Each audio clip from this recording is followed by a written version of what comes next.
Bienvenidas a La Bufanda Roja, desde Burgos, emitiendo en Radio Onda Expansiva.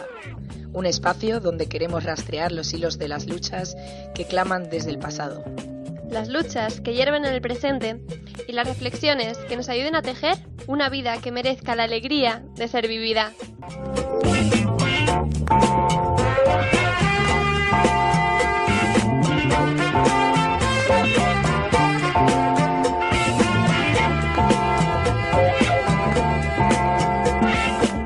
Vamos a contar historias de revoluciones colectivas que se van entretejiendo como las telas cuando se cruzan fuertemente, para servirnos de referente en este incierto presente y saber que nunca más caminaremos solas.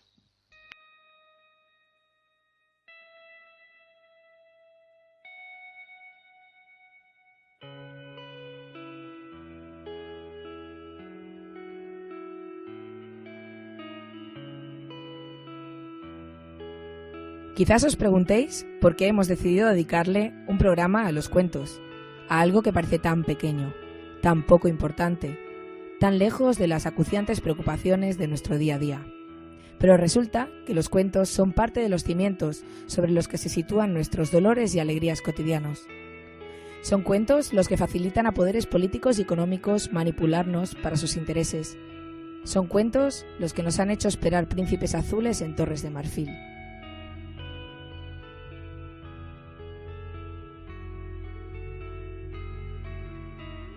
Pero también son cuentos los que nos ayudan a agitar las mentes y tripas de mayores y pequeñas, los que nos han ayudado a comprendernos a nosotras mismas a partir de las emociones de personajes ficticios, los puentes de palabras que nos han permitido empatizar con otros. Nos ayudan a ejercitar esa capacidad tan minusvalorada que es la imaginación, y sin imaginación no creemos posible cambio social ninguno.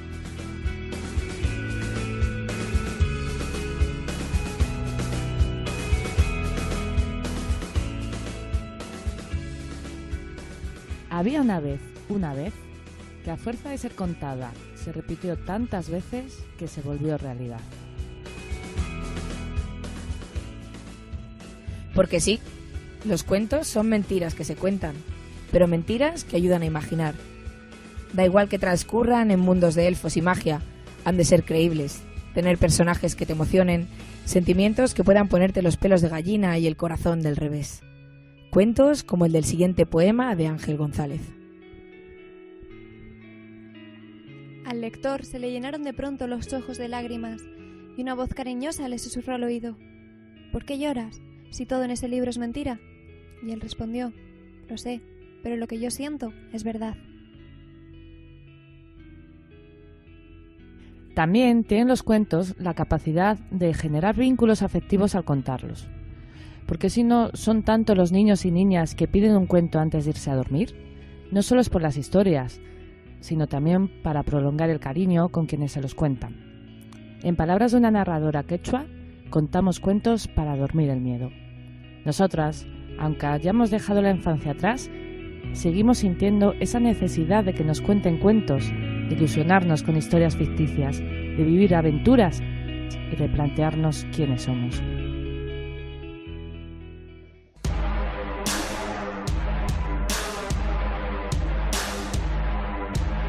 La Bufanda Roja sale a la calle. Interrogando a nuestros amigos y familiares. Alma chica, ¿qué piensas, prima? ¿Qué piensas? ¿Vuestro personaje de cuento favorito o el que más os odiéis? Uno que os llame la atención. A mí siempre me ha fascinado la madrastra de Blancanieves, porque es muy mala, muy bella y tiene mucho power. De cuentos recuerdo unos audiocuentos que tenían mis primos, que los hemos escuchado todos los primos de la familia, y había uno de piratas y había otro de una niña que no se comía la sopa, que era Susana. Y sí, Susana me la imaginaba muy real, así dejaba la sopa en la ventana para que se la comieran los animales y así no se la comer ella. Y me gustaba porque hacía con lo mismo que los garbanzos. Pues no sé, Pulgarcito, venga.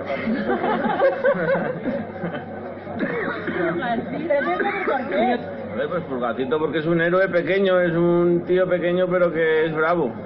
Yo me gustaba el arbolito, aquel que no quería crecer y quedarse jugando con los gusanos y las cucarachas, y el gran Chopo le echaba la bronca porque tenía que crecer y ver los cielos y era un abeto. Era un abeto, sí, el abeto quería quedarse jugando con sus amigos en el parque en vez de crecer y volar.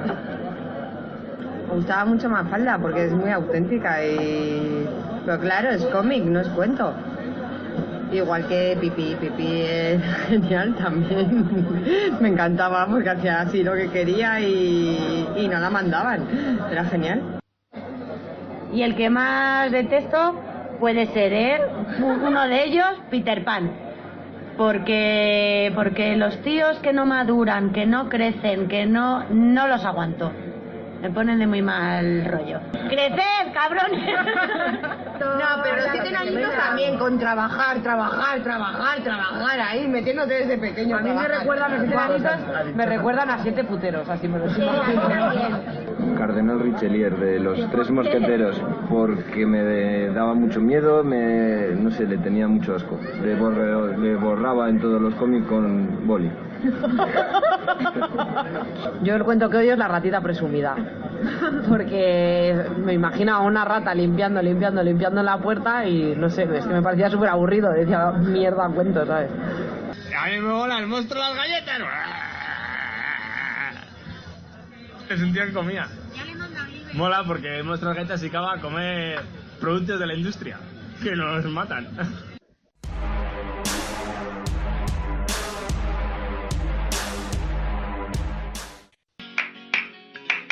Un amiguito de historia, prima. Vámonos. Bueno, y ahora vamos a intentar un poco hablar de la evolución del cuento, de la historia. ¿Cuándo podríamos imaginar que vienen los cuentos a nuestra vida? Pues a lo mejor podríamos empezar por de dónde viene la palabra cuento, ¿no? Pues la palabra cuento viene del verbo contar. El verbo contar nace con la función de numerar, pero posteriormente a la acepción numérica se le añade el relatar, ya sean acontecimientos reales o ficticios. ¿Cuándo empiezan los seres humanos a contarse acontecimientos reales o ficticios?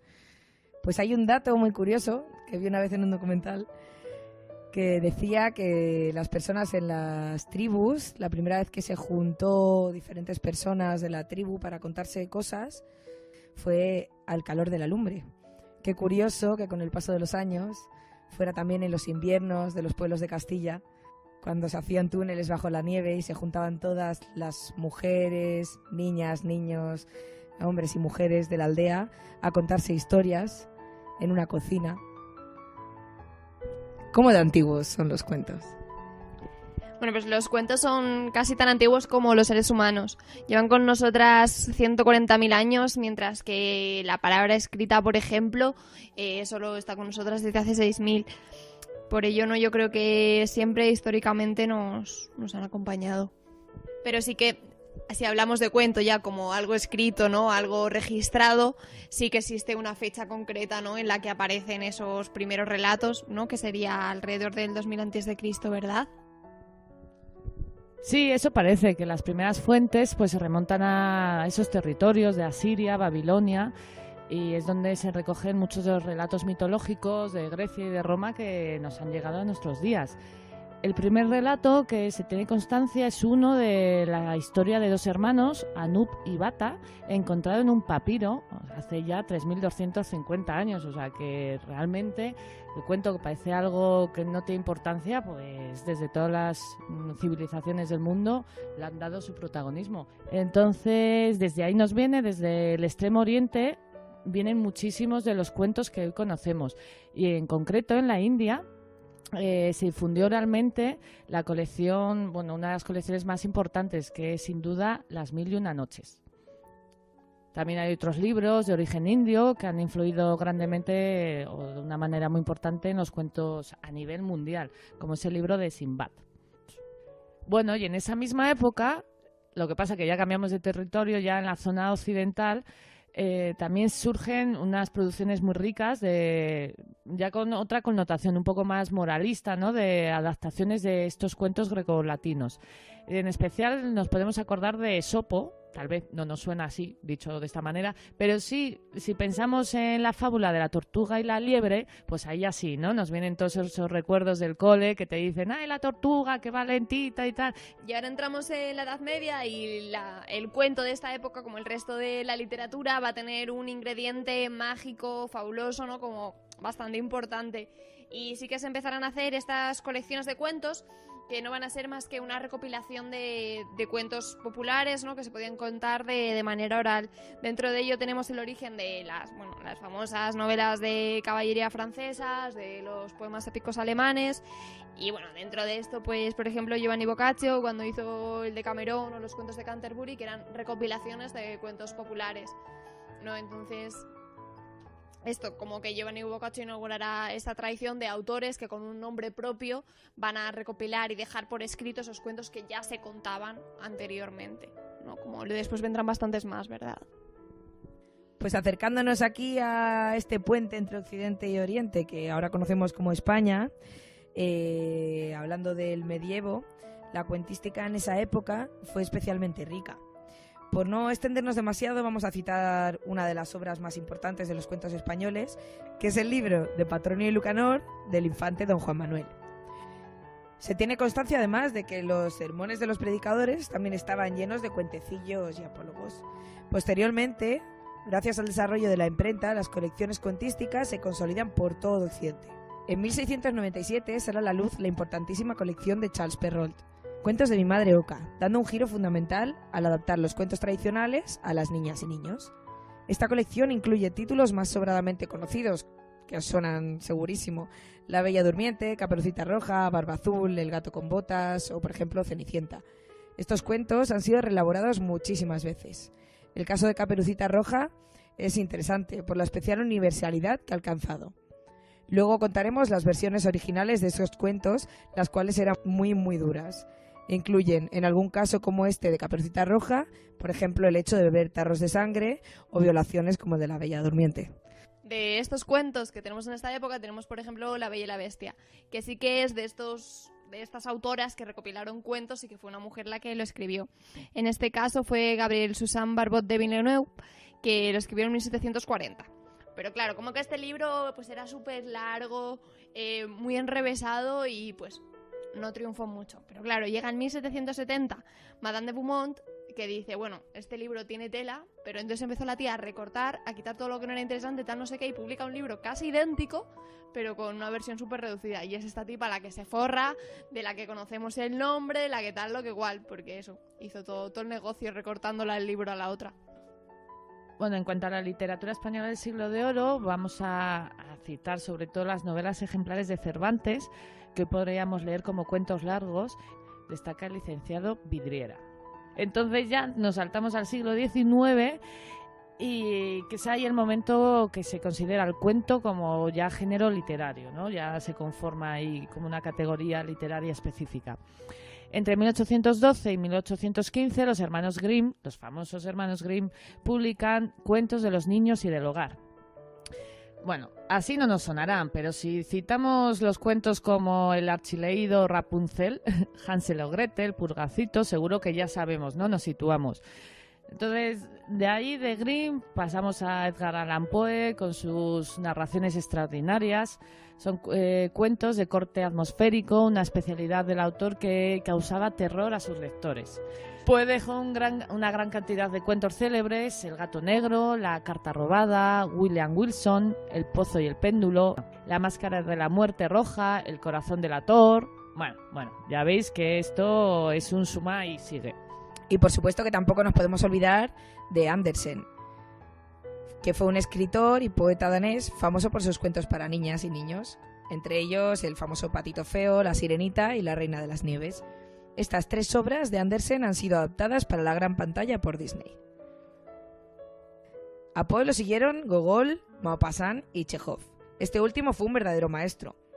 Muchos de esos cuentos fueron enfocados desde un ángulo objetivo, mientras que el ángulo preferido de la mayoría de autores era, y sigue siendo, el ángulo o punto de vista del autor subjetivo, y en algunos casos omniscientes. El irlandés Oscar Wilde también es conocido por sus cuentos: El príncipe feliz, El gigante egoísta, El amigo fiel y muchísimos más. Su éxito se basaba en el ingenio punzante que derrochaba en sus obras, dedicadas casi siempre a fustigar las hipocresías de sus contemporáneos. Bueno, y aunque estamos centrando nuestra visión no ahora más en lo occidental, en otros territorios como Latinoamérica, también se han contado y rescatado grandes cuentos de tradición oral. Queremos destacar aquí a la autora costarricense Carmen Lira, que escribía bajo el seudónimo de María Isabel Carvajal Quesada, y la obra más conocida de ella es esta de Cuentos de mi tía Panchita, que bueno, es una serie de cuentos infantiles que publicó en 1920 y que realmente es una de las obras más importantes de la literatura nacional. Y bueno, también sobre esta mujer decir que fue una militante comunista y que sus relatos nacen al calor de una vida, ¿no?, que fue marcada por la lucha por la educación comunista y también por la lucha feminista por los derechos de las mujeres costarricenses.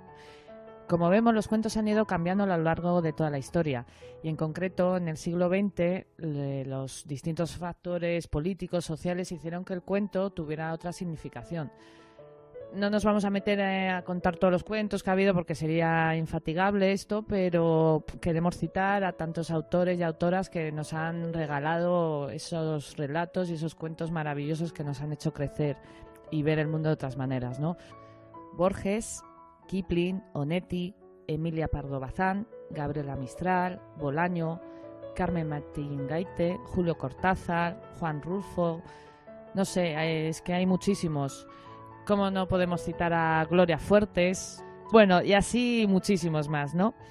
Pero para acabar no sabíamos muy bien cómo hacer esta sección, cómo poner punto y final a esta historia interminable que nunca va a tener un fin, hablando de cuentos. Y queríamos acabar con una historia muy bonita, un cuentecillo que hizo Miguel Hernández a su hijo cuando estaba preso, a su hijo Manolillo. Se llama El potro oscuro y, bueno, es una invitación a seguir soñando, pase lo que pase, a pesar de todos los pesares, porque eso sí, siempre nos quedará nuestra imaginación para crear historias que se transforman en cuentos, cuentos que generan vínculos, esos vínculos que hacen redes invisibles, unas redes de sentimientos compartidos. Una vez había un potro oscuro. Su nombre era Potro Obscuro. Siempre se llevaba a los niños y a las niñas a la gran ciudad del sueño. Se los llevaba todas las noches. Todos los niños y las niñas querían montar sobre el potro oscuro. Una noche encontró a un niño y el niño le dijo: «Llévame, caballo pequeño, a la gran ciudad del sueño». «Monta», dijo el potro oscuro. Montó el niño y fueron galopando, galopando, galopando. Y pronto encontraron en el camino a una niña. La niña le dijo: «Llévame, caballo pequeño, a la gran ciudad del sueño». «Monta a mi lado», dijo el niño. Montó la niña y fueron galopando, galopando, galopando. Y pronto encontraron en el camino a un perro blanco. El perro blanco dijo: «Guado, guado, guado, guadado. A la gran ciudad del sueño quiero ir montado». «¡Monta!», dijeron los niños.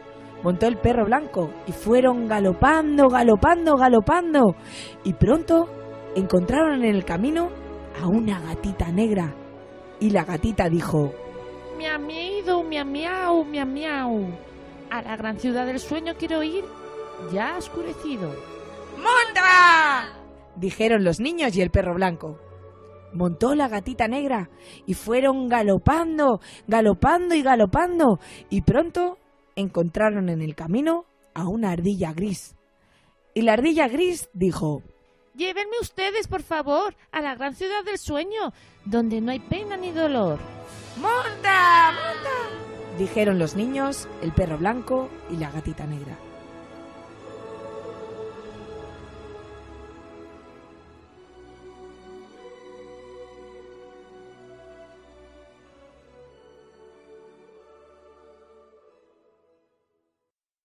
Este cuento, que así parece muy sencillito, nos ha gustado mucho por quien lo escribió y cómo, ¿no? Fue Miguel Hernández en la cárcel, como antes hemos comentado.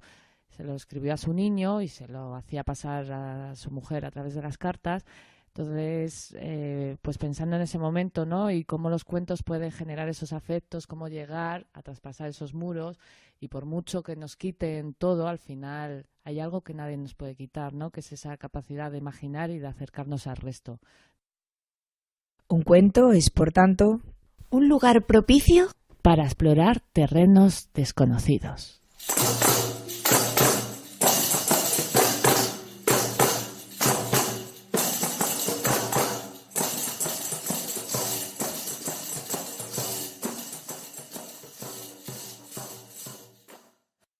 Era una señora que se quedó viuda en el pueblo. Se quedó viuda y su padre era viudo también. Y tenía más hijos, claro, el padre tenía más hijos. Y ella pues se fue a hacer labores para los ricos, para el rico del pueblo, porque no había en el pueblo más que un rico. Y para el rico del pueblo lavaba y ordeñaba y eso. Pero la señora enfermó porque de lavar y pasar frío pues tosía mucho y no podía ir. Y tenía un chavalito que era pequeño, y el padre pues era muy trabajador, el padre ya, pero no tenía nada, eran muy pobres, pero el padre le quería ayudar, y tenían un huerto también, un huerto que no daba nada porque era muy estéril y no tenía agua, y no daba nada, y pues pasaban mucho hambre. Y el abuelo le decía al nieto, dice, pues hay que trabajar, tu madre se ha puesto enferma y hay que trabajar, ¿sabes lo que vamos a hacer para que el huerto dé algo? Vamos a hacer un pozo. Dice, pero ya podrás, abuelo, le decía, ya podrás, abuelo. Dice, sí, con el trabajo, dice, todo se alcanza. Y empezaron a cavar, y hizo una escalera de madera al abuelo, y se metía y sacaba. Pero el abuelo ya no tenía muchas fuerzas, porque tardó un año en hacer el pozo, y el chavalito, pues le ayudaba, y dice, hay que hacerlo a toda costa, porque a ver si este huerto da fruto, porque tuvo una madre enferma, no puede trabajar, empezaron a sacar tierra hasta que sacaron agua un día. Sacaron agua y regaron el huerto y sembraban centeno y maíz y linaza, lino. Y dijeron, pues bueno, su madre se dedicaba también a cocer, que le vamos a hacer un horno a tu madre, dice, y con la linaza primero vamos a intentar curarla. Y le ponían linaza en el costado, caliente, y todos los días porque lo sacaban del huerto y regaban y daba al huerto cosecha buena para eso, para la maíz y la linaza y el centeno. Y ya se iba mejor, y le dijo el abuelo, dice, pues voy a hacer un hornito para que tu madre de la maíz y del centeno haga tortas. Dice, y les vamos a vender. Había mucha hambre en el pueblo y eso, y había poca cosa, dice, haga tortas y las vamos a vender. Dice, con lo del huerto. Y así su madre cocía y hacía tortas. Dice, y ahora, como tenemos horno, vamos a calentar arena, mucha arena caliente para ponérsela en el costado a tu madre para que se cure, porque es que tiene resfriado. Como calentaban la arena, se lo ponían todos los días y su madre se curó. Y ellos pudieron vivir. Y luego le dijo el abuelo al nieto, ¿ves el trabajo, lo que ha alcanzado y el sudor? Tu madre ahora está bien y ahora tenemos que comer, porque tenemos el huerto que da frutos. Y colorón colorado, este cuento está acabado. Este cuento que acabamos de escuchar viene de aquí, muy cerquita, de Aedo del Butrón, de un pueblo de las Merindades de Burgos. Es de María Ruiz, una gran mujer y oradora que nunca se ha cansado de contarle cuentos a la gente del pueblo, a su familia, a sus nietas y nietos. De ahí nos llega, de uno de sus nietos, de nuestro amigo Juan, que nos ha contado que su abuela ahora mismo no está pasando por un buen momento de salud, y queremos mandarle desde la Bufanda Roja todo nuestro amor y nuestra fuerza para una pronta recuperación. Esperamos que hayáis disfrutado de este bonito cuento. Siguiendo con las mujeres, pues una vez más, tristemente hemos tenido que esforzarnos bastante en rastrear las huellas de las autoras de cuentos, ya que la historia, pues como en tantas otras cosas, reconoce a los hombres que han recopilado los cuentos y no a las mujeres que llevan desde tiempos tan lejanos contándolas en los pueblos y en sus hogares. Son las cosas que tiene el patriarcado. Hablando de jerarquías, nos encontramos con que la fama alcanzada por autores como Grimm, Perrault o Andersen han eclipsado la tradición oral de nuestros pueblos. Así que aquí vamos a contaros un poquito de las cosas que se han podido rescatar de esta tradición de aquí cerquita.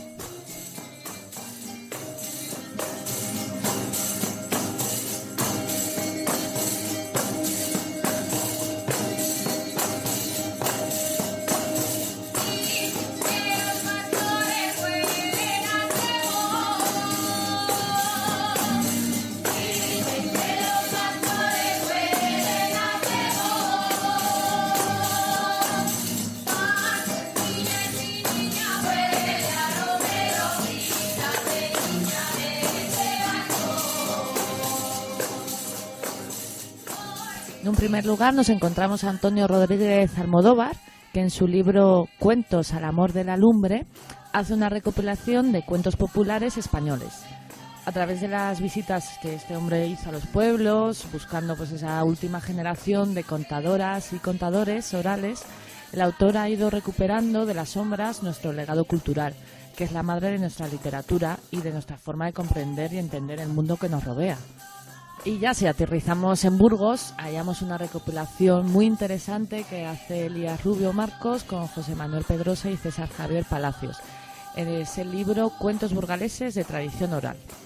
Aquí en este libro vemos como que es muy importante salvar del olvido todos esos cuentos e historietas que tras los siglos han pervivido en el acervo cultural de las familias burgalesas y castellanas.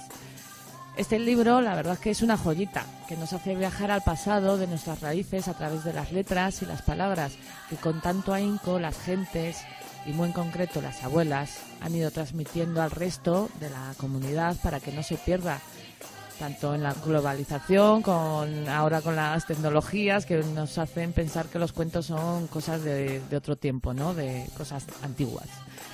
Por eso en este libro se pueden leer testimonios que aseguran que esta labor de contadoras de estas historias recaía en las guardianas de las memorias, que suelen ser normalmente las abuelas.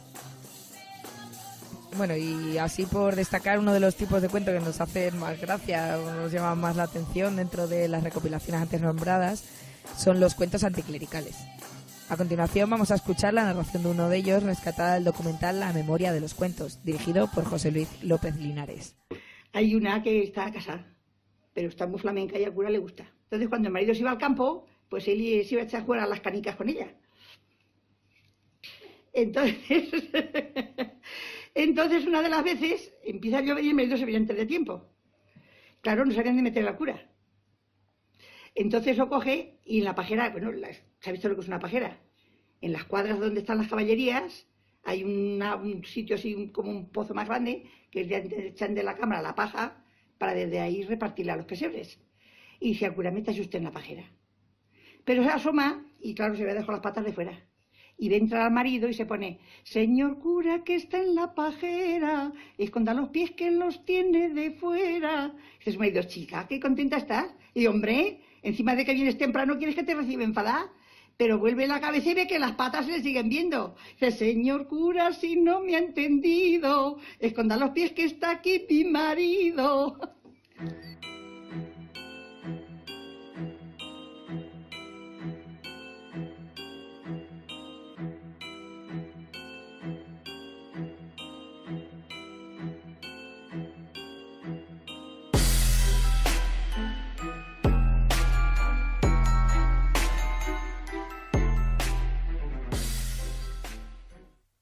Bueno, y viéndonos pues, al concepto que tenemos de cuento, nos viene como súper rápido la idea de Disney, ¿no? Que en el fondo muchas de las pelis de Disney de animación que conocemos son adaptaciones de cuentos orales recopilados, ¿no? Durante el siglo XIX por esos hermanos Grimm, Perrault Tantino anteriormente, ¿no? Que habíamos comentado.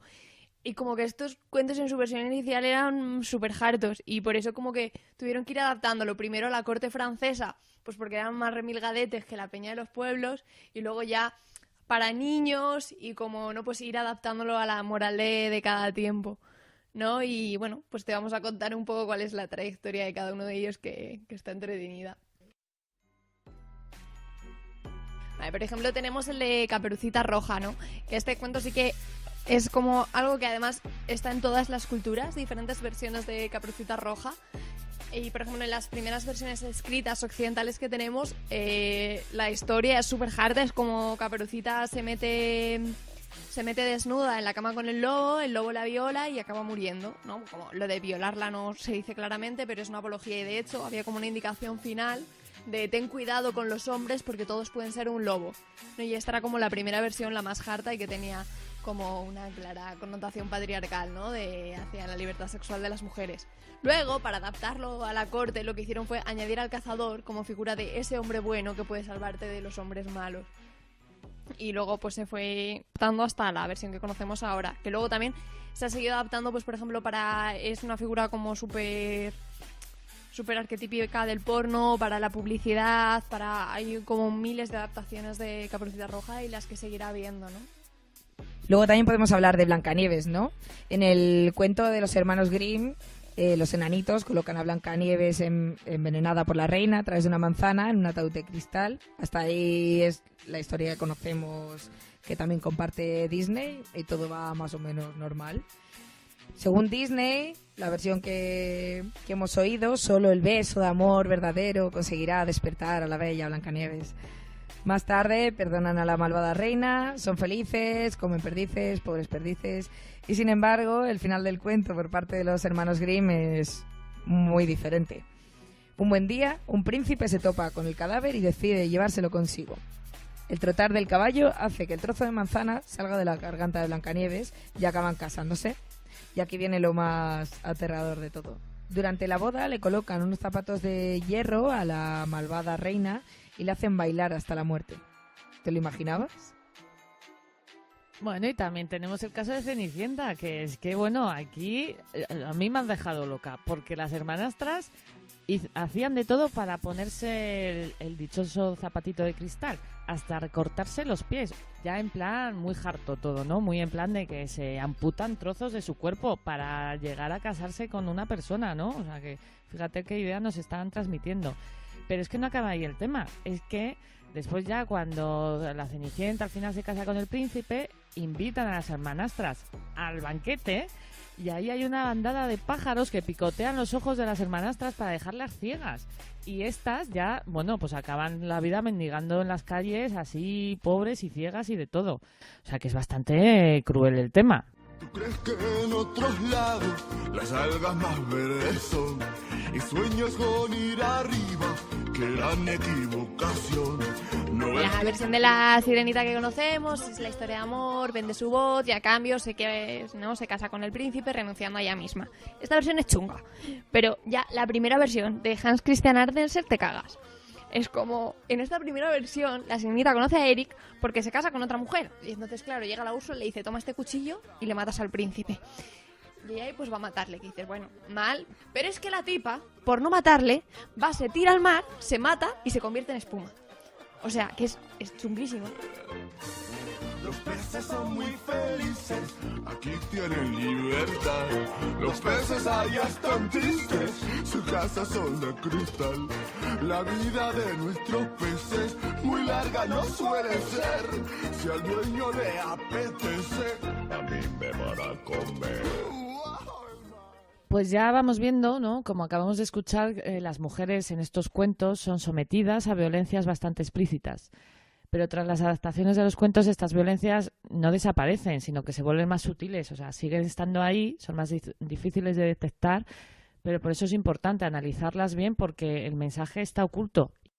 Hace un par de siglos, Li Yuchen inventó una China al revés.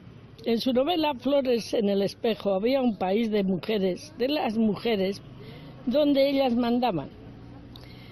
En la ficción, ellas eran ellos y ellos, ellas. Los hombres, condenados a complacer a las mujeres, estaban obligados a las más diversas servidumbres. Entre otras humillaciones, debían aceptar que sus pies fueran atrofiados. Ahí está. Nadie se tomó en serio esta posibilidad imposible y siguieron siendo los hombres quienes estrujaron los pies de las mujeres hasta convertirlos en algo así como patas de cabras. Durante más de 1000 años, hasta bien entrado el siglo XX, las normas de belleza prohibieron que el pie femenino creciera.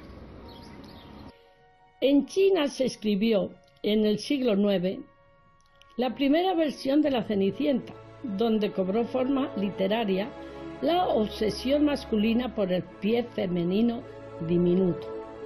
Y al mismo tiempo, año más, año menos, se impuso la costumbre de vendar, desde la infancia, los pies de las hijas. Y no solo por un ideal estético. Además, los pies atados ataban. Era un escudo de la virtud. Impidiendo que las mujeres se movieran libremente, evitaban que alguna escapada indecente pudiera poner en peligro el honor de la familia. Los cuentos, como vemos, tienen una doble función. Por una parte, tienen una función de entretenimiento y por la otra, una muy importante función moralizante. A través de sus historias ayudamos a los niños y niñas a superar los miedos. Les decimos cuándo deben confiar y cuándo deben desconfiar. Les ayudamos a que vean la vida con ilusión. Les decimos que la creatividad y la imaginación son importantes para vivir. Es decir, los cuentos muestran los idearios de la cultura en la que son contados, transmitiendo sus ideas, sus credos y perpetuándolos. Por lo que a veces pasa también que, a través de ellos, se potencian los mimbres de una cultura androcéntrica. Podemos encontrar en muchos casos aquellos relatos que apoyan el poder y el orden social dominante. Pero también podemos encontrar otros que a nosotras nos parecen más maravillosos, que intentan, mediante el poder mismo de contar historias, cambiar el mundo.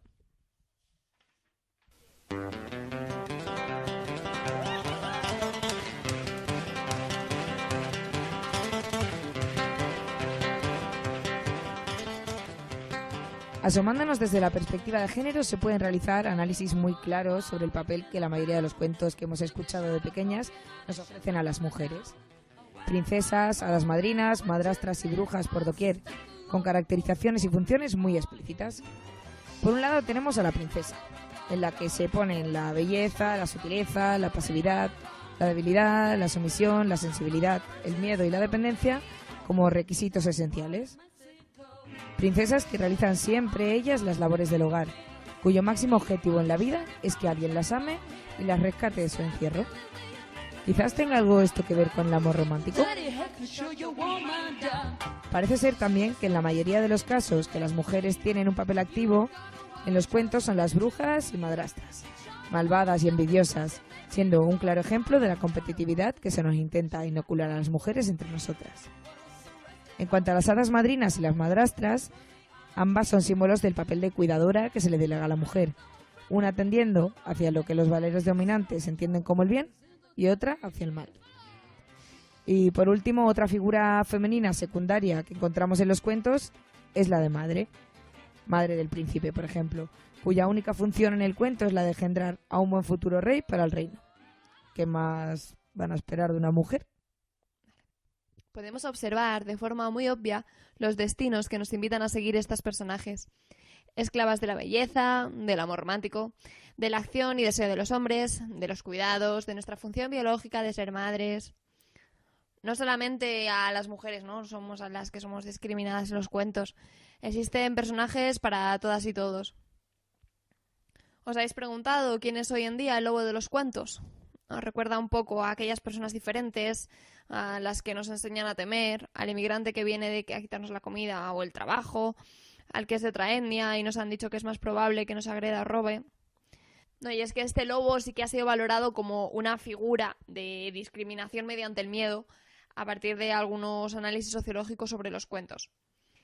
Y bueno, también analizar, ¿no?, los valores que promueven el papel masculino del príncipe, la valentía, la fortaleza y la libertad.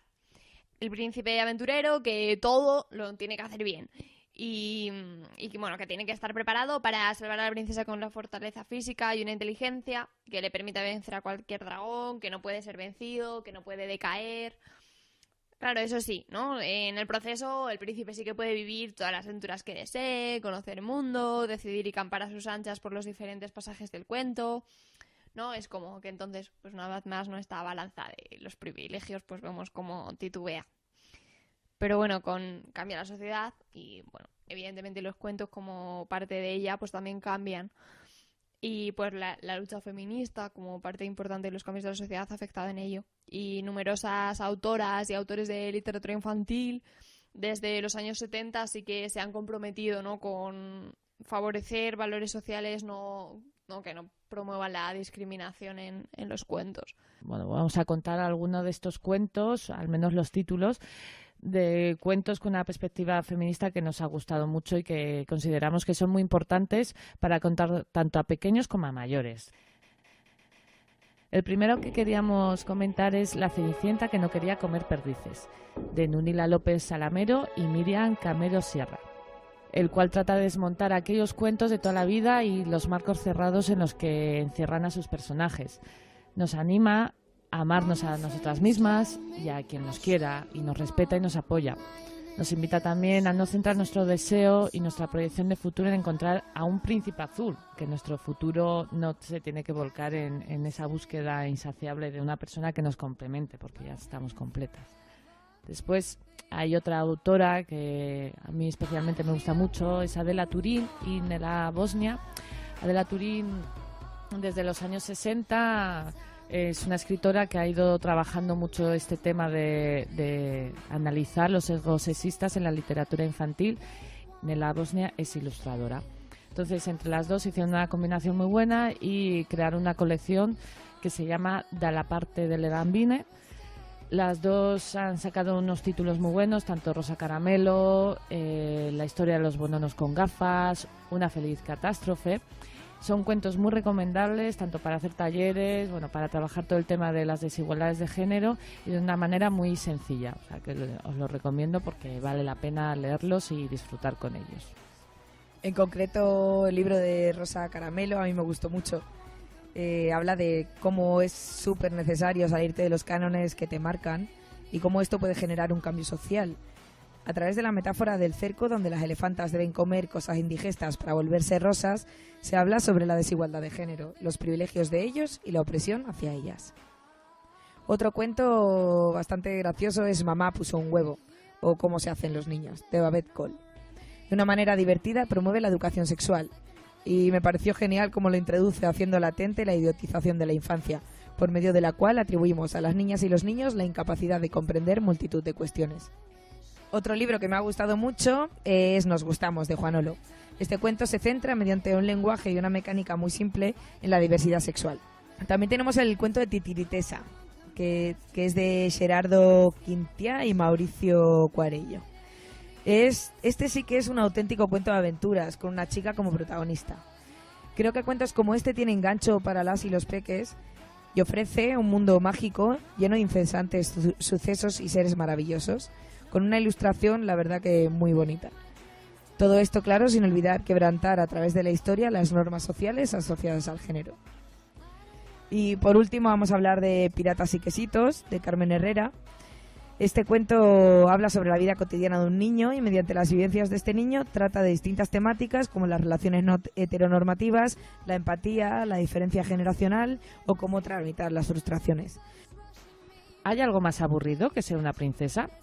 A lo largo del libro tú te lo vas leyendo y es una princesa que está, la pobre, pues súper aburrida. Es como ridiculizar todo el sentido que tiene el ponernos la etiqueta de princesas, de delicadas, de sumisas, de dulces, de que no podemos hacer nada y de que notamos los guisantes detrás de 10 colchones, ¿no? Que es como un poco todo muy absurdo. Otro cuento, además muy antiguo, uno de los primeros que salió así con perspectiva de género, fue el de La princesa de la bolsa de papel. Este cuento habla de cómo a una princesa le ataca un dragón, vive muy feliz con su príncipe en el castillo, les ataca un dragón y se le queman todos los vestidos y el dragón se lleva al príncipe. Entonces ella decide ir a rescatarlo. Está desnuda, coge una bolsa de papel, se la pone encima. La ilustración es muy buena porque aparece totalmente sucia, así como con unas pintas que para una princesa, o sea, hay un cambio bastante notable. Y se va a salvar al príncipe, lo salva y el príncipe, pues como está sucia y se viste con una bolsa de papel, pues no se quiere ir con ella. Entonces ella, ante el rechazo, pues decide irse sola y feliz y pasar el príncipe. Es muy curioso porque en un libro que nos hemos estado leyendo para documentar este programa, que se llama Sapos y culebras y otros cuentos feministas, este libro habla de cómo las niñas y los niños interpretan este tipo de cuentos y cómo les llega el mensaje feminista. Es un libro bastante antiguo, es del 80 y algo. Y a las niñas y niños de esa época, por lo menos, no sabemos si ahora seguirá siendo igual, les costaba bastante que les llegara ese mensaje.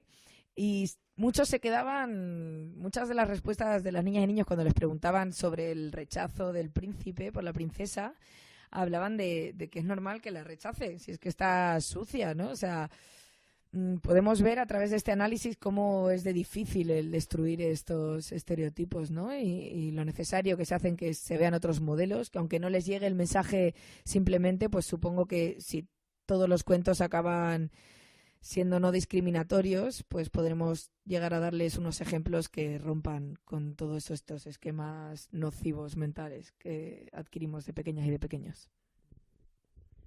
Y ya para acabar, para que no digáis que nos centramos solo en las niñas, hay un cuento muy, muy importante también, muy necesario, que es Oliver Button es una nena. En este cuento lo que vemos es cómo a quien se le machaca es a un niño que no le gusta hacer las cosas típicamente de niños, ¿no? No le gusta jugar fútbol, no le gusta hacer cosas así, pues yo qué sé, más de aventuras y tal. A él lo que le gusta es bailar. Entonces, bueno, es una buena reflexión, una invitación a pensar qué realmente estamos haciendo a los niños, cómo les estamos ya marcando tanto su destino para que no les dejemos bailar o cocinar o hacer lo que realmente les venga en gana, que no son actividades ni de niños ni de niñas, sino que son de todos los seres humanos que pueden explorar todas las facetas de su vida, ¿no? Entonces, es una buena reflexión y un cuento muy bonito, la verdad. Además, a mí de este libro me gustó muchísimo porque te lleva, o sea, de repente el chaval como que se presenta a un campeonato, ¿no?, de baile y como que parece que va a tender a decir pues que como el niño es bueno bailando, pues que entonces sí vale, ¿no? Pero el chaval pierde el campeonato y entonces refleja también un poco como rompe con la meritocracia, ¿no? O sea, rompe con ese valor de lo que hago está bien si triunfo, ¿no? Y me pareció ahí como una cosa que no me esperaba del final del libro que al final pues acabó por gustarme un montón.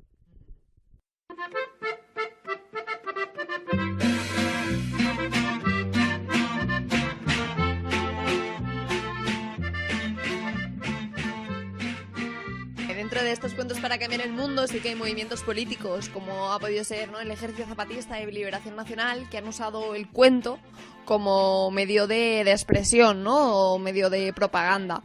Por ejemplo, ¿no?, los recopilatorios estos en los que el subcomandante Marcos exponía claramente cuáles eran las tesis, cuáles eran la estrategia del ejército durante los siguientes meses y, bueno, que además lo usaban también para plasmar conflictos internos que había dentro del colectivo, incluso muchas veces reírse de ellos mismos y él como subcomandante reírse de él como hombre heterosexual blanco dentro de una lucha pues comandada por gente indígena, por mujeres, y como él se ridiculiza a sí mismo por la situación de privilegio que tiene. Y como que hace chistes en plan de claro, ellas que son tan potentes y yo que soy aquí un mindundi así, un blanquito que ha venido aquí a tal y no sé nada de la vida, ¿sabes? Es como, y vengo aquí con mis libros de teoría, de tal, de no sé qué, y al final era todo mucho más sencillo y no sé expresar lo sencillo. Y como también se ríe mucho del tema, ¿no?, de fíjate que para que me escuche Occidente ha tenido que venir un hombre blanco, ¿sabes?, que es mucho menos capaz que todas estas mujeres indígenas, bajitas, gorditas, pero que son, ¿no?, las que están moviendo esto y las que tienen esa capacidad teórica de crear un movimiento autónomo tan potente. Además, a mí me parece que en una sociedad como la indígena, ¿no?, el cuento tiene muchísimo poder, ¿no? O sea, la tradición oral allí sigue siendo la norma. Supongo como pues aquí podemos estar más acostumbradas a leer o a las cuestiones teóricas, universitarias, etcétera. Supongo que allí el cuento sea mucho más, ¿no?, tenga mucho más poder que aquí. No sé muy bien explicarlo, pero ¿qué opinas tú sobre eso? No sé, yo también como que lo que he leído ha sido escrito, ¿sabes? Imagino que eso sí que en los caracoles zapatistas se contará y se hablará, ¿no? Porque sí que tienen esos otros espacios. Pero también lo usaban mucho los cuentos como medio de comunicación con Occidente. Y a mí, hostia, yo creo que a gran parte de los movimientos de la izquierda, movimientos anarquistas, nos llamó la atención ir a leer. Hostia, a ver esta gente que está armada, que está llevando la lucha. Y te sale el tipo y te lo cuenta con un cuento. De dos tipos que hablan pues... Y es un comunicado que es algo súper serio. O sea, es como que es gente que se está jugando la vida y la libertad y te lo está contando con un cuento. Y con un montón de potencia y una capacidad de comunicación que ya nos gustaría tener a nosotros en nuestros panfletos. Vamos. Porque nuestra patria grita y necesita de todo el esfuerzo de los zapatistas.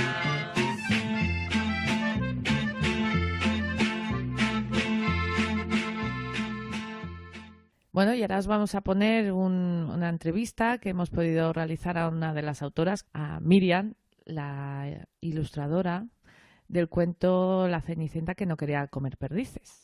Entonces ahí vamos a escucharla, a ver qué nos cuenta de bonito. Cuando hicimos La Cenicienta nos encontramos con todos los obstáculos del mundo. bueno, al hacerlo no, al hacerlo disfrutamos un montón. Al moverlo, al iniciarlo, sí. Hay muchos señoros en el mundo editorial, muchos señoros que ellos tienen la verdad de lo que es bueno, lo que es malo, y entonces de repente algo con este cariz feminista, pues este matiz feminista, pues de entrada era como, esto es lo menos comercial del mundo. Entonces sí, pues vimos que sobre todo que no había respuesta, o si la había era como que incluso les insultaba el rollo de... Pero a ver, ¿este libro dónde lo pongo? ¿En la sección de adultos o en la sección infantil? ¿O dónde lo pongo? ¿En cómic o en cuento? O no sé, porque todo era como no encajaba en nada, ¿no? Y es que realmente lo maravilloso era que, claro, entonces estuvo como 5 años en el armario, que la Nunila y yo siempre hacemos la broma de con lo mal que se sienta estar en el armario. Y por eso, claro, supongo que cuando salió La Cenicienta salió en estampida. Pues eso, fue una obra que hicimos hasta que un día dijimos, bueno, chicos, pues lo vamos a sacar aunque sea nuestro ámbito más cercano, ¿no? Y ya encontraremos la manera. O sea, que nos dijeron el dinero que se necesitaba para una edición de 2.000 ejemplares y flipamos. Nosotras, la Nunila y yo, no teníamos ni por asomo esa cantidad. Pero dijimos, va, que no nos frene, ¿no? Que ya lo sacaremos, y sin saberlo fuimos pioneras del crowdfunding, porque hicimos como hola, hicimos un PDF con un mensaje de hola chicas y chicos, estamos en crisis significa oportunidad, os damos la oportunidad de participar en nuestro maravilloso cuento. Pedíamos ayuda económica y también como energía, ¿no? Que si no tenían dinero, que reenviasen ese mail a la gente que lo pensaba que igual podría tener. Y lo que pasó es que se viralizó y al día siguiente de haber mandado yo ese PDF estaba recibiendo un mail de Marruecos, que me acuerdo perfectamente, de Mina Bentajar, que nos metía 200 euros porque creía que ese cuento tenía que estar y que era necesario. Así como después de ella vinieron un montón de colegios alternativos, desde grupos de hombres, un montón de mujeres, un montón de hijos e hijas que nos decían habéis contado la historia de nuestra madre, etc., etc. Y luego, por supuesto, cuando vieron toda la revolución que habíamos causado en las redes y con nuestra autopublicación, vinieron todas las editoriales que no nos habían hecho ni caso. Pero lo más importante es, creo que, decir que ese cuento está por la gente. Sobre el libro que tengo entre manos, se llama Bestiario de niñas malas, y es un libro protesta, entre comillas, porque a mí me pone muy nerviosa que, bueno, a mí y a muchísima gente, que salgan libros rosas para niñas, que eso hace tiempo que no se veía, concretamente desde el franquismo. No salían las colecciones específicas para niños y colecciones específicas para niñas, y últimamente salen, no sé por qué, habrá que pensar.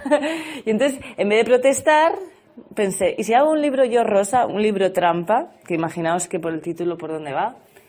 Pues eso, es un libro rosa trampa. Sí, es rosita por afuera, pero vamos, es muy, muy cañero. Un libro que me ha marcado mucho es El árbol rojo, de Swan Tan. Con ese libro yo dije, yo quiero ser ilustradora. Entonces me gusta mucho, es como una fábula de que hay días que a veces te despiertas... Bueno, es que lo voy a contar, no mola. Pues buscar el árbol rojo, que os encantará. Y luego, pues por ejemplo, me ha gustado muchísimo también y me ha marcado muchísimo, y cuando me lo encontré, pues casi lloré, que era como Julia, la niña que tenía sombra de chico. Fue como, joder, ya me gustaría a mí haber tenido este libro cuando era pequeña, y que no hubiera sido tan imposible, porque en Francia estaba editado desde 1971. Lo que pasa es que en España no ha llegado hasta hace poco, dentro de que sí que es verdad que hace años se hizo una edición, pero como que no tuvo mucho peso. Pero vamos, realmente así reeditado creo que está hace un par de años aquí. Y pues bueno, como el nombre indica, pues imaginaos, ¿no? Es como pues una niña que no se siente con los cánones de niña.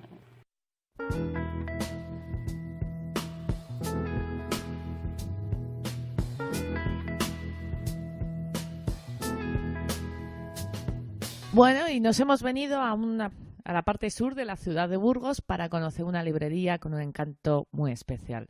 Se llama La Silla Mágica. Es una librería chiquita, pero que está llena de tesoros y de unos cuentos y obritas que no os podéis perder. Ahora vamos a conocer un poco este proyecto de la mano de una de sus fundadoras. Somos la librería La Silla Mágica, al 50% Arantxa, al 50% yo, que soy Silvia, y somos una librería muy joven, especializada en literatura infantil y juvenil. Hacemos cuentacuentos para bebés, que esos los hacemos siempre en las libreras. Después hacemos cuentacuentos para niños ya lectores, que puede abarcar pues desde los 3 hasta los 10 años tranquilamente, pero ahí siempre procuramos que sea el autor, el editor, el ilustrador quien viene a hacer la actividad con los niños. Después tenemos uno de nuestros grandes éxitos, que son las actividades solo para mujeres nocturnas, a la luz de las velitas, a partir de las 9 de la noche. Y luego las libreras también vamos por los centros que nos llaman, nos avisan los profes o el propio centro o las AMPAs, y nos llaman para ir a hacer cuentacuentos a los niños. Respecto al aspecto feminista de la literatura, de repente, hará 6-8 meses, se quiere dar voz a mujeres importantes en la historia que no han tenido el reconocimiento que debieran o que hubiesen tenido en caso de haber sido varones. Y han aparecido muchos libros cubriendo ese aspecto. Si bien es verdad que, por ejemplo, el título que tú me mencionas, el de Adela Turín, que son 3 títulos en realidad, es Rosa Caramelo, tiene Arturo y Clementina y tiene Los bonobos con gafas, pero nosotras sí buscamos, como mujeres que somos, un reconocimiento al valor de las mujeres. Entonces, por ejemplo, nosotras celebramos el Día Internacional de la Mujer, siempre con un libro relacionado con alguna mujer importante, o una edición importante, o una autora importante. Hay más más títulos así, porque hay otra colección que es cada tomo pertenece o se centra en una mujer importante de la historia y relata su biografía de una forma muy sencilla. Pues estoy recordando 2, una es muy sencillita para niños muy pequeños, estamos hablando de niños de 3 años, a los que tú ya les das una breve pincelada de una biografía, y otras para lectores pues a partir de los 8 o 9 años más o menos, porque están, aunque la biografía tiene datos reales, pero están contados por una niña de 8 años con muchísimo desparpajo. Luego tenemos otros libros en los que participamos económicamente para que esos libros se puedan editar, que se titula Mujeres, el volumen 1, el volumen 2, y ahora ya está preparando el volumen 3, su autora, en los que también hace distintas reseñas de mujeres importantes en la historia, también con una ilustración muy particular porque ella viene del mundo de la imagen. Entonces siempre es un ámbito que siempre tenemos cubierto, si bien es verdad que ahora es mucho más fácil porque hay más oferta. En cualquier aspecto que se quiera trabajar con los niños, bien sea lo que estamos diciendo del poder de las mujeres, el abandono de los pañales, el respeto, la sinceridad, cualquier cosa que tú quieras trabajar con un niño, tienes un libro sobre el que apoyarte. Y el libro no es el fin, es la herramienta que utilizas para abrir el diálogo, porque siempre vas a utilizar el cuento y a partir de ahí surge el diálogo, y es cuando tú puedes inculcar en el niño, hacerle ver aspectos que él todavía no ha visto. Entonces, para cualquier aspecto de la vida de un niño o de un adulto que quiere ayudar a un niño, hay un libro en el que te puedes apoyar. ¿Dónde os encontráis? En la parte nueva del barrio San Pedro de la Fuente, pero muy cerquita de lo que es el núcleo tradicional de ese barrio.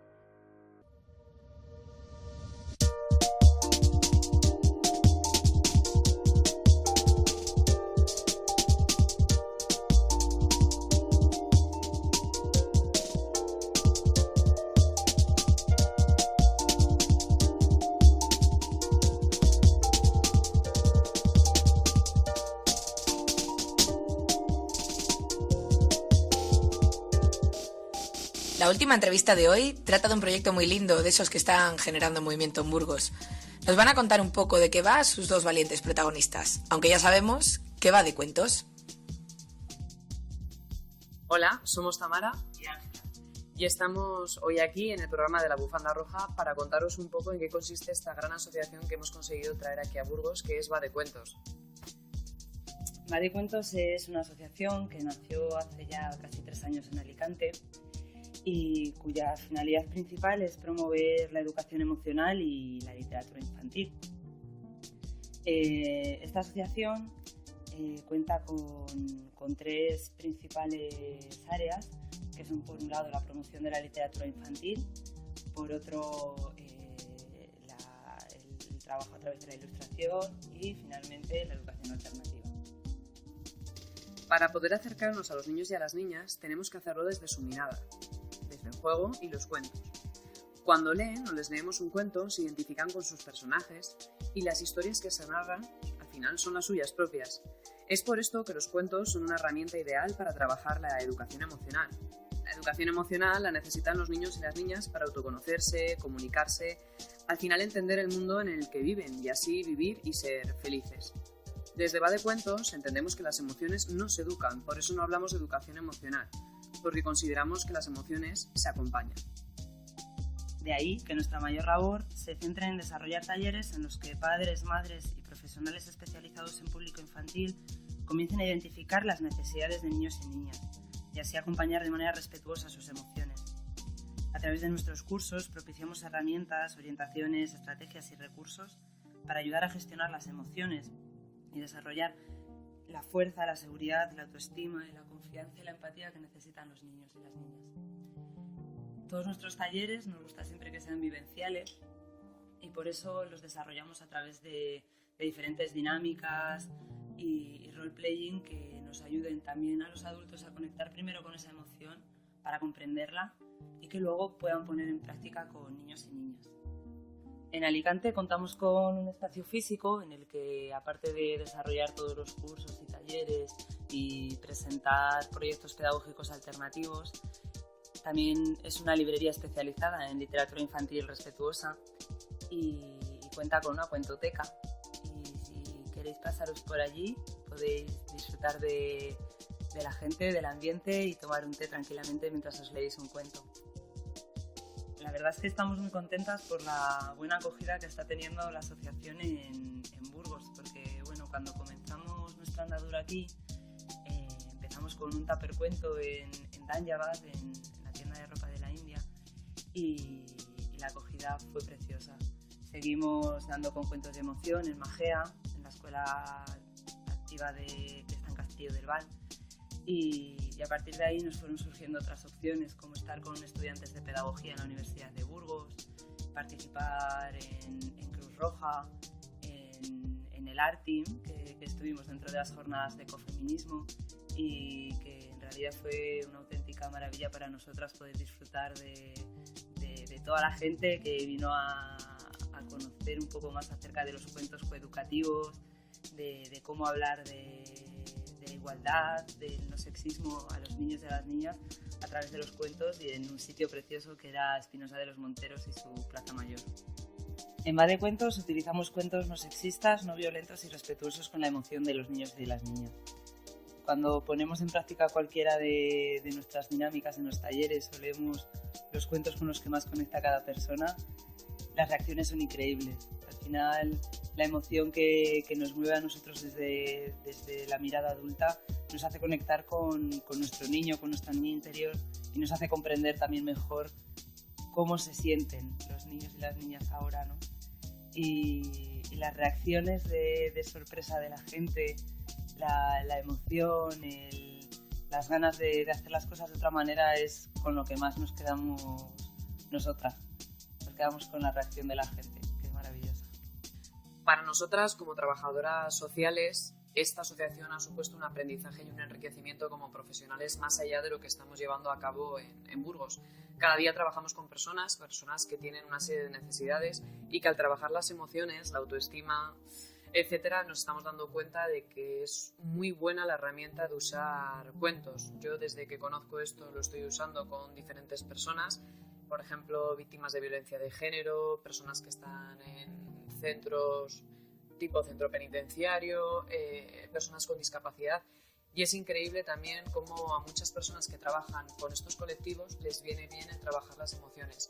Para mí es algo con lo que me quedo porque nos está haciendo enriquecernos como profesionales, como personas y nos alegramos muchísimo de poder compartir todo esto con las personas que se acercan a aprender con nosotras. Cuando trabajamos la coeducación lo hacemos a través de cuentos y dinámicas que lo que intentamos mostrar son perfiles reales del día a día. Familias que están formadas por personas del mismo sexo, familias que están formadas por personas solteras, padres, madres, todo tipo de familias. También lo que trabajamos es el no sexismo y lo trabajamos a través de cuentos que lo que intentan dar y mostrar es esa realidad y con ello también pues abrir una reflexión a las personas que se acercan.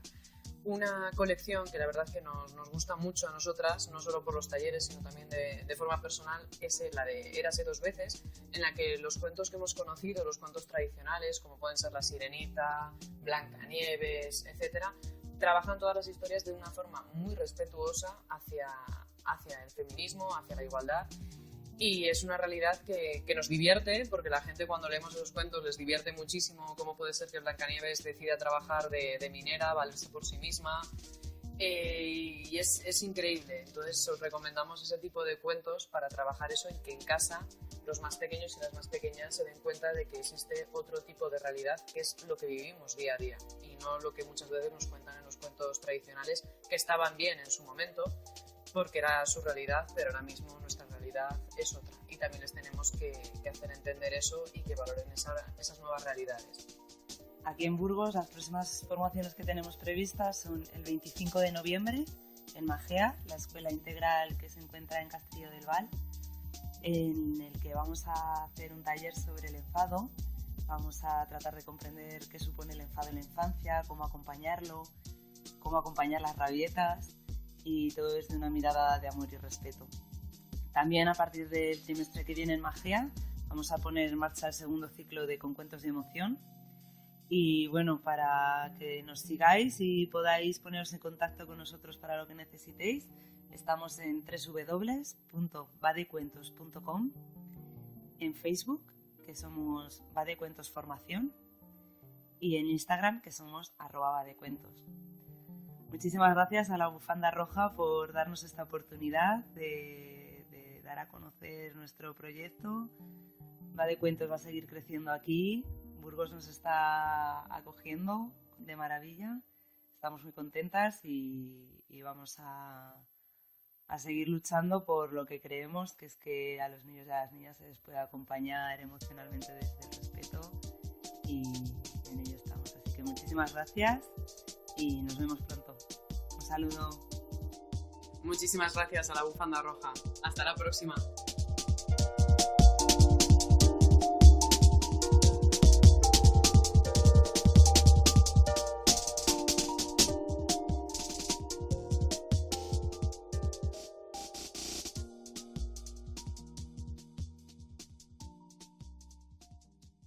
Películas, ensayos, series, poesía, vídeos, canciones, libros, documentales, referentes culturales para crear otro mundo.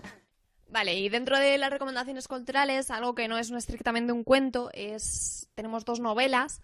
La primera de ellas es Todas las hadas del reino, que es una novela de fantasía juvenil de la archiconocida Laura Gallego García, que es muy curioso porque nos cuenta la historia de las hadas, ¿no? Siempre aparecen los cuentos de hadas, pero ¿quién son ellas, no? Y aquí las hadas es muy curioso porque a mí se me hace un símil, ¿no? Hace poco vi la peli esta de The Help, la de Criadas y Señoras, al papel que tienen las criadas negras con respecto al cuidado de los hijos. Al fin y al cabo, las hadas madrinas aquí en este cuento están estresadísimas porque tienen un montón de niños pijos que las reclaman porque quiero que me pongas un camión, porque quiero que me pongas tal, porque no sé qué.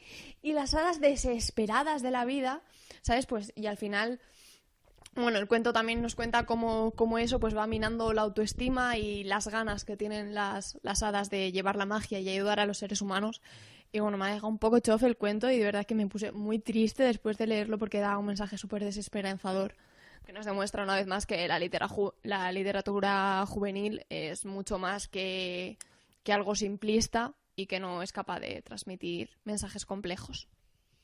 Y la otra novela, también de fantasía, es Róndola, de Sofía Rey, que es una novela que el subtítulo es un cuento de hadas políticamente incorrecto, en el que, bueno, ella misma, la autora, en una entrevista lo definía como las aventuras de sexo en Nueva York con diversidad sexual en el país de Rec, ¿no? Es una idea de olla en la que cuentan todos los cuentos clásicos y la historia de cinco princesas, cada una de su padre y de su madre, son unas personajes, son muy divertidas, y cómo van haciendo su aventura, y eso, cada una de ellas súper diversa y muestra la sexualidad de una manera súper guay.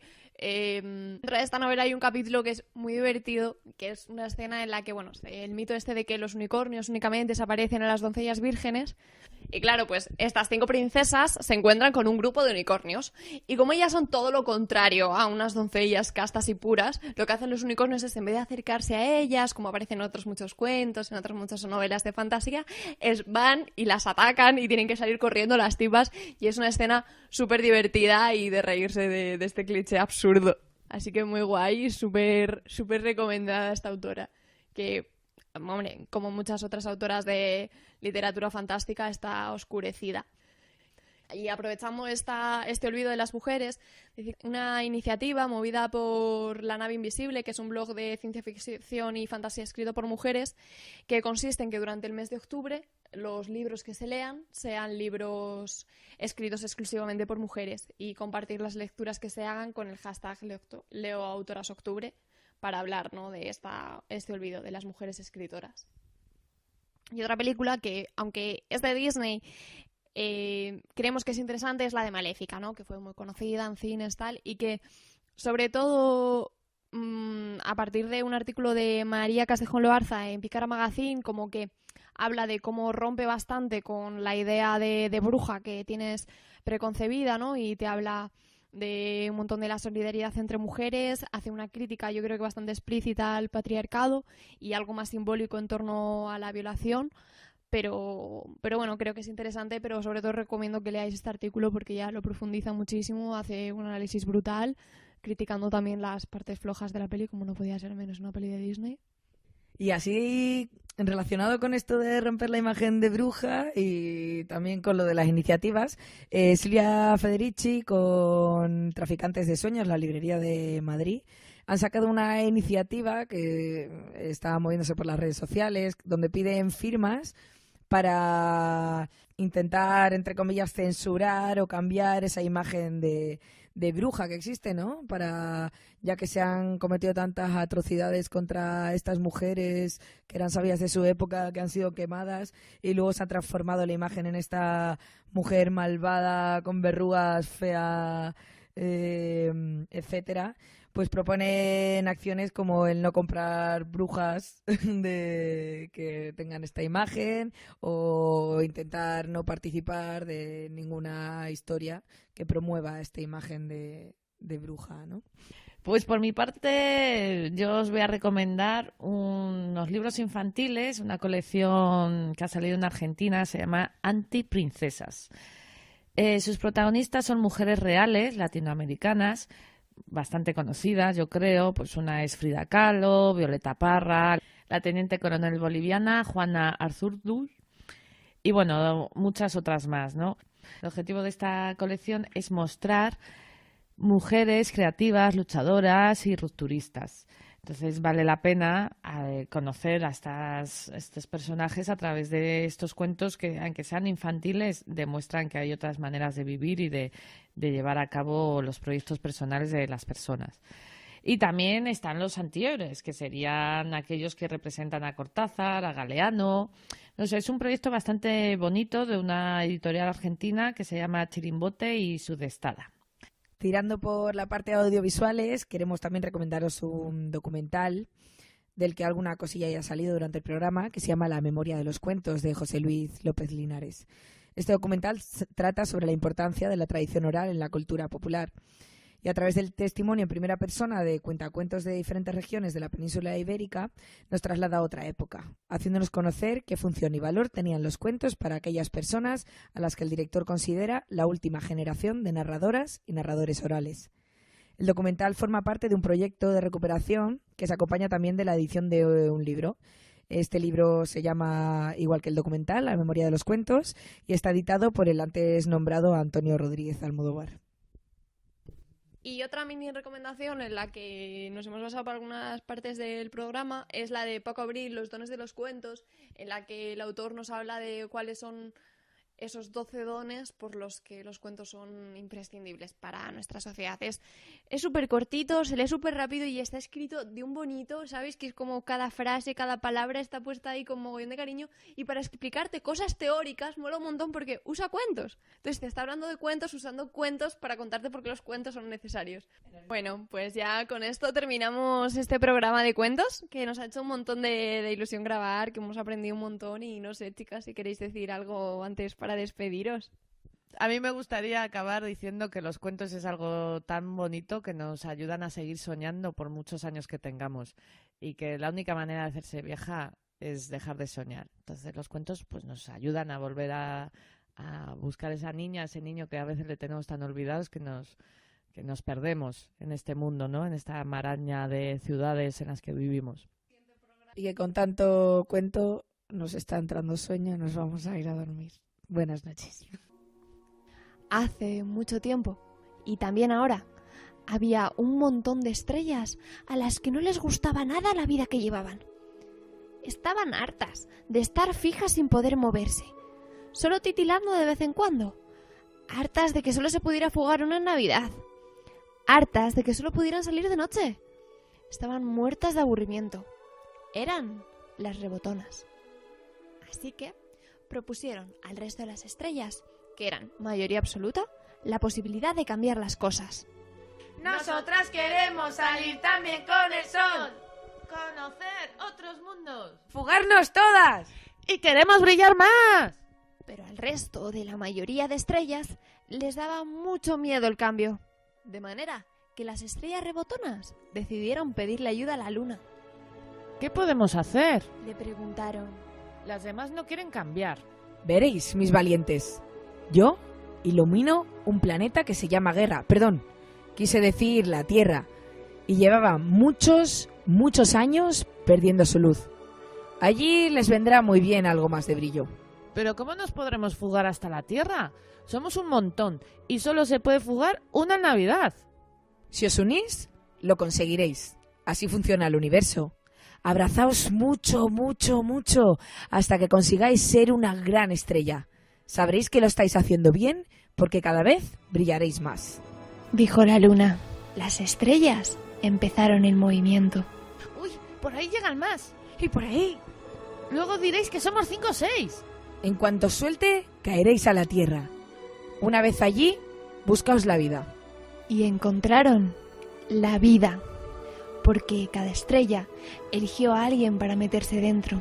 Y es por eso que desde entonces, aquí en la Tierra, hay un montón de gente que tiene una estrella. Y saben que cuanto más unidas, más brillan y en el cielo se reflejan. ¿Y tú? ¿Tienes una estrella rebotona dentro? El cuento de las estrellas rebotonas. Nos vemos en las calles y en el siguiente programa.